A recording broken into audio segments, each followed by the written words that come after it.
Ô, Nádia, você também teve um problema. A gente vê você toda fortona, toda bonita. Me conta um pouco a sua história. Oi, Lu. Você teve depressão? Tive. E parece que foi desencadeada por rejeição. Isso pode acontecer também, não? Pode. Na verdade, pode ser um gatilho, né? Essas frustrações, o abandono, né? Isso pode ser um gatilho muito forte. Conta pra gente. Eu fui rejeitada por pessoas que eu gostava muito. E depois disso, que eu fiquei, como é que eu posso dizer? Sem paciência. Comecei a ficar sem paciência para nada, brigava muito com meu marido.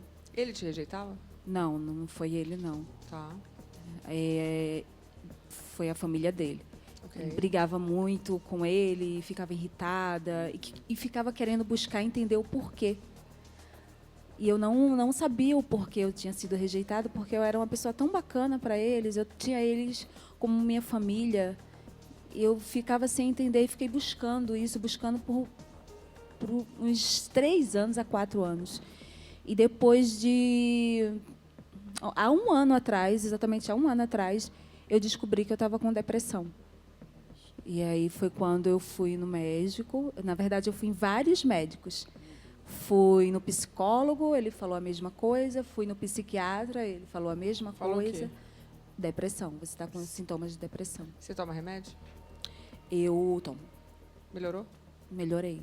Agora, doutor, a depressão, no caso dela, dá para medir? É uma coisa que você possa medir? Tem assim, a baixa de serotonina? Dá para medir? Então, hoje em dia, a gente tem alguns exames que ajudam a gente a pensar um pouco no diagnóstico, mas o diagnóstico ele é clínico. Né? Então, a gente pede exames para excluir que tem algum problema na tireoide, que tem algum problema hormonal. A gente pode fazer algumas dosagens, mas o diagnóstico é clínico. E aí tem algumas escalas, alguns questionários que a gente usa para tentar determinar o grau da depressão. Mas a depressão é eminentemente clínica. Então, vale a pena uma boa história, uma boa avaliação médica para poder chegar no diagnóstico. E que remédio que dá? É para regularizar os hormônios? Assim...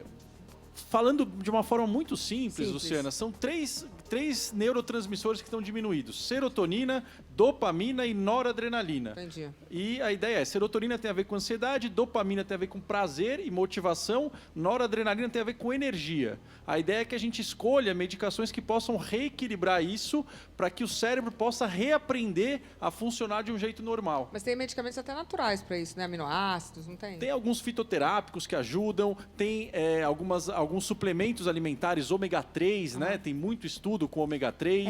Eu tomo ajuda, né? ômega 3, vitamina D. Vitamina D pode Minha ajudar. testosterona estava zerada. Eu estava com a testosterona de uma senhora de 80 anos. A vitamina D, o sol, né? Ajuda muito. A exposição à luz do sol é muito importante, viu? Isso tem um efeito antidepressivo importante. Você sabe que é interessante, isso não tem muito a ver, mas todas as vezes que eu viajo, e eu viajo muito, eu chego triste. É uma coisa engraçada. Todas as vezes. E olha Países escuros, né? Eu não sei, eu chego de viagem arrasada, triste. Não importa que eu esteja de férias de lua de mel, o lugar mais lindo que eu estou indo para minha casa. No dia que eu chego triste. Eu pego, eu durmo e vou pro sol. Aí eu melhoro. Isso é importante, né? Porque a luz do sol, não precisa tomar sol na pele. Mas a serotonina, ela é produzida quando o olho encontra a luz do sol. Mas é então, você deixar a luz do sol bater no seu olho de manhã tem um efeito antidepressivo. Mas é engraçado porque eu viajo a minha vida inteira. No dia que eu chego triste. É uma coisa... Agora, você hoje está medicada. Você está casada ainda? Tô casada. Como que você lida agora com essa rejeição? Você vê de uma forma melhor? Você consegue lidar?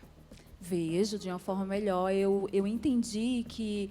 Não é com você, né? Não é comigo, eu não fiz nada, e sim com a outra pessoa. Certo. E eu tenho que entender que aquela pessoa tem escolhas. Claro. Opa, boa isso. E no caso, quando você estava no reality show, em algum momento você teve depressão? Não, acredita? Isso Que é bom. eu acho que no meio da guerra a gente não consegue ter depressão, é depois, né? Depois assim. da guerra, que foi até a Renata que falou isso. No meio da guerra você tem forças para lutar e para sair da guerra e vencer. Mas quando você sai, aí ela E como te foi pega. lidar com as redes sociais quando você saiu? Porque hoje as pessoas não têm dó em rede social, né? Nossa, é horrível até hoje, porque as pessoas não têm dó. Não tem As pessoas limite. massacram os outros, é uma coisa de louco. Ninguém é como se você não fosse uma pessoa. As pessoas falam mal, xingam, é como se estivesse falando com ninguém. Realmente não tem o menor assim apreço por um outro ser humano. É horrível, Lu, vou te Horrível falar. mesmo, né? É triste. Você vê que as pessoas não estão amando as O que outras. você faz? Você bloqueia? Você lê? Eu leio, sabia? Você bloqueia? Eu leio, mas eu fico mal. Aí eu tento não ler, mas eu leio mesmo assim. Você não bloqueia tudo? Eu bloqueio às vezes, mas às vezes eu não vou Eu fazer bloqueio isso, tudo, deixa uma por pra uma. lá. Eu adoro. Fico no banheiro naquele momento meu e fico lá e bloqueio um, bloqueio dois. É o jogo da paciência moderno. Adoro. Eu falo assim, a sua falta de sorte, você não vai poder me ver mais. Vai ter que criar um outro perfil. Incrível. Mas aí eu fico bloqueando, aí uma hora para, É o né? jogo da paciência. Então fica uma dica para todo mundo, é o jogo da paciência moderno. Fica lá. Bloqueia. Bloqueia. De vez em quando eu vou dar uma olhadinha na cara da pessoa e eu começo a dar risada. Aí eu falo, entendi. Nunca é a Gisele me xingando, sabe? Claro. Ou a Ana Hickman, a Sabrina. É sempre umas pessoas que realmente não estão felizes. Porque para você sair da sua vida para xingar outro... Agora, se fizer uma crítica construtiva, a pessoa lê e fala, não é verdade? Por que não, né?